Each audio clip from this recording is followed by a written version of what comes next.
अस्सलाम वालेकुम नाज़रीन, मैं हूं अली मुर्तज़ा और आप देख रहे हैं मेरे यूट्यूब चैनल। नाज़रीन, आज की सियासत में बड़ा अहम मोड़ आने वाला है। यकीनन आज के अदालती रिमार्क्स के अंदर पाकिस्तान का मुस्तकबिल नज़र आने लगा है। वो अहम रिमार्क्स सामने आए हैं जिससे पाकिस्तान की जमहूरियत को चार चांद लगने वाले हैं। नाज़रीन, अदालती इस्तिलाहात के नाम पर हुकूमत ने जो ब्लैकमेलिंग शुरू की है वो काफ़ी दिनों से अपना एक मंसूबा कर रही थी। उस मंसूबे के तहत हमें नज़र आया कि वज़ीर आज़म शहबाज शरीफ जनाब ये अपनी तकारीर के अंदर जजेस को निशाना बना रहे थे। ख़ास तौर पर चीफ जस्टिस ऑफ पाकिस्तान के ऊपर उनको निशाना बना रहे थे। चीफ जस्टिस ऑफ पाकिस्तान का नाम कह रहे थे कि अगर मैं एक कबीना का हिस्सा हूँ, मैं कबीना का सरदार हूँ, तो मेरे फैसले होते हैं वो मेरी कबीना के होते हैं। उनका कहने का मकसद ये था कि वो जो चीफ जस्टिस ऑफ पाकिस्तान का जो अकेले का फैसला है वो हमें कबूल नहीं है। नाज़रीन, उसके बाद आज हमने देखा कि वज़ीर ख़ारजा जनाब बिलावल भुट्टो साहब आज इस तरह खिताब कर रहे थे। उन्होंने बड़े वाज़ेह अल्फाज में कहा कि पाकिस्तान के इस्टेब्लिशमेंट और जजेस जो हैं वो पाकिस्तान में आमरीत फैला रहे हैं। सबसे पहले उन्होंने जिक्र किया कि इमरान खान साहब को उंगली पकड़कर सियासत में लाने वाला जनरल हमीद गुल है।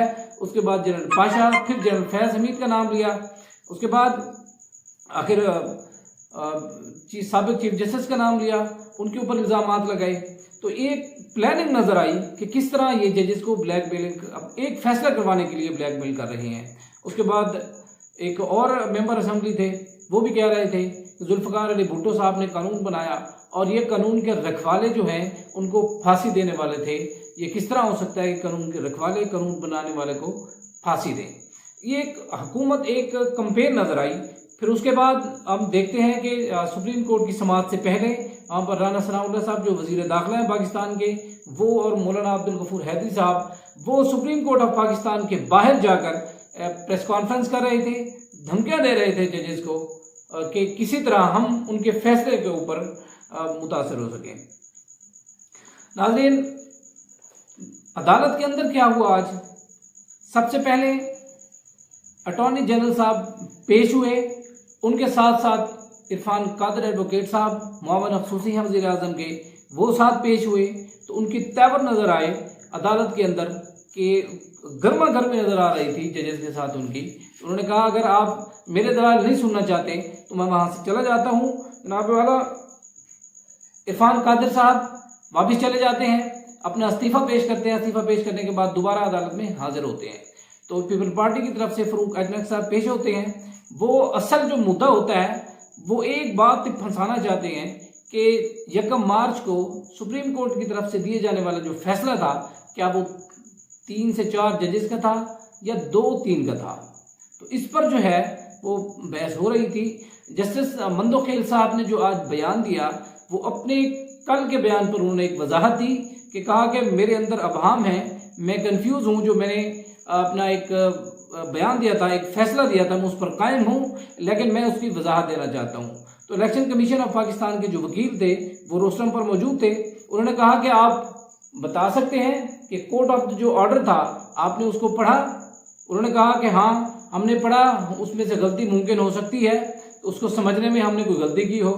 तो उसने चीफ जस्टिस साहब ने कहा कि एक थोड़ी सी आपने उस पर अमल दरामद किया हो या सदर पाकिस्तान की तरफ से जो डेट दी गई थी वो किस बुनियाद पर दी गई कि जबकि सुप्रीम कोर्ट की तरफ से कोर्ट ऑफ द ऑर्डर भी नहीं दिया गया था। असल वो बात कर रहे थे 3 से 4 जजेस की। वो क्या थी? सबसे पहले जब फुल कोर्ट बेंच बना था इसकी समाअत के लिए, उस समाअत के अंदर 9 जजेस टोटल थे। तो रिकंस्टिट्यूट होकर 5 जजेस ने इसकी हेयरिंग की थी, इसकी समाअत हुई थी। जब फैसला लिखा गया, फैसले में 2 जजेस के इख्तिलाफी नोट लिखे गए थे। अब वो 2 जजेस को साथ मिलाकर 3-4 की अक्सरियत वो बना रहे थे। तो नाज़रीन, इस पर एक बड़ी एक तकसीम नजर आई जस्टिस मंदोखेल साहब ने जो इसमें पैदा की। असल जो फैसला था, इनके ये रिमार्क सुनते हुए जस्टिस मुनीब अख्तर साहब ने ये कहा कि जनाब वाला ये जो फैसला था ये 3 से 4 का नहीं, ये 2-5, 2-3 का फैसला था। किसी फैसले में ये नहीं लिखा, ये शॉर्ट फैसले के अंदर ये लिखा हुआ भी नहीं है कि 3-4 का फैसला है, ये तो फैसला भी 2-3 का है। तो उस पर उन्होंने कहा कि इसमें इख्तलाफी नोट लिखा हुआ है, इस इख्तलाफी नोट की बुनियाद पर हम कह सकते हैं कि वो जज इसमें शामिल थे, जबकि वो जजेस को वो तो निकल गए थे, अलहदा हो गए थे इस पैनल से भी। तो यहाँ पर जो है ये बड़ा इख्तलाफ नजर आया जजेस का, जिससे मुनीब अख्तर साहब ने बड़े वाजे अपने रिमार्क्स दिए, जिससे साबित हुआ था कि ये अपने फैसले को जो है ना कायम रखना चाहते हैं, जो कल रिमार्क्स दिए थे उस पर कायम है। जिस तरह इजाजुल हसन साहब ने बड़े अहम रिमार्क्स दिए, उन्होंने मुद्दा उठाया कि आर्टिकल जो 58 है उसके तहत इलेक्शन कमीशन को इख्तियार नहीं है कि वो इलेक्शन की तारीख तब्दील कर सके। हाँ, वो इसमें तब्दीली ला सकता है कि अपने शेड्यूल में तब्दीली कर ले। शेड्यूल से मुराद ये है कि इलेक्शन के दौरान अपनी कागजात नामजदगी तब्दील कर सकता है, थोड़ा आगे पीछे कर सकता है, लेकिन इलेक्शन की तारीख वो तब्दील नहीं कर सकता। तो एक और चीफ जस्टिस साहब की तरफ से जो बयान दिया गया, जो रिमार्क्स दिए थे वो बड़े अहम रिमार्क्स थे। उन्होंने कहा कि आप मुद्दे पर आए। फरूक एच नायक साहब जो थे वो 3-4 पर अड़े हुए थे, 3-4 की अक्सरियत पर, कि आप ये पहले नंबर पे ये फैसला होगा कि जो हेयरिंग थी, वो जो समाअत थी, जो फैसला था वो 3 से 4 जजेस का था या 2-3 का था। तो इस पर उन्होंने अपनी समाअत मुकर्रर करवाना चाहते थे अलग से, उन्होंने अलग समाअत की इस्तदा कर दी। तो जिस पर सुप्रीम कोर्ट ऑफ पाकिस्तान के चीफ जस्टिस साहब ने कहा कि आप कुछ लिख कर लाएं, कोई एप्लीकेशन दे हमें जिस पर हम समाअत मुकर्रर करें। तो उन्होंने एक फिर दरख्वास्त दायर कर दी है, उसकी इस्तदा की है कि इसके अलग से पहले हेयरिंग की जाए, क्या ये फैसला 3-4 का था या 2-3 का था। ये नाज़रीन एक बड़ा अबहाम था जिसके ऊपर ये बहस चल रही थी और पूरी हुकूमती प्लानिंग हो रही थी कि किसी न किसी तरीके 3 से 4 जज का ये मनवाया जाए, हमारा इस बात पे फैसला हो जाए, जो कि सुप्रीम कोर्ट ने 3 से 4 जज का फैसला जारी भी नहीं किया था। वो एक शॉर्ट फैसला था, एक शॉर्ट डिसीजन था जो 2 से 3 जजेस का था। उसके ऊपर उन्होंने एक दरख्वास्त खारिज की थी और इलेक्शन कमीशन को हुक्म दिया था कि आप सदर पाकिस्तान से मुशावरत के बाद इलेक्शन के ऐलान करें। इलेक्शन कमीशन ऑफ पाकिस्तान के वकील ने कहा कि 22 मार्च को शाम को इलेक्शन कमीशन ने ये अपना नोटिफिकेशन जारी किया था। नोटिफिकेशन में लिखा था कि 8 अक्टूबर को इलेक्शन होंगे। तो जिस पर बहस हुई, वहाँ पर चीफ जस्टिस साहब ने कहा कि ये किस तरह हो सकता है कि आपको पहले पता चल जाए कि आपने 8 अक्टूबर को इलेक्शन करवाना है।